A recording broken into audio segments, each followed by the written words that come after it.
Alright, we're doing hip with our Cottage cap. We're going to go ahead and bring our panels tight to the hip line. Then we're going to go ahead and take our barrier foam, put that in the center of that hip line, and we'll take the Cottage cap. We're going to find our angle, and you can see we're going to do a 3D bend where it's going to hook that panel. Let's go ahead and hook that first one, just like so. Chalk a line to make sure we're keeping everything straight, and then we'll come back with our fasteners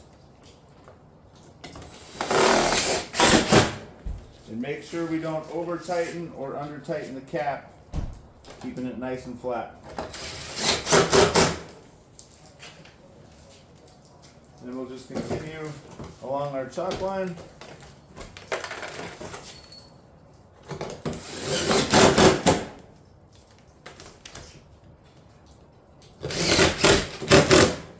And work our way up to our ridge.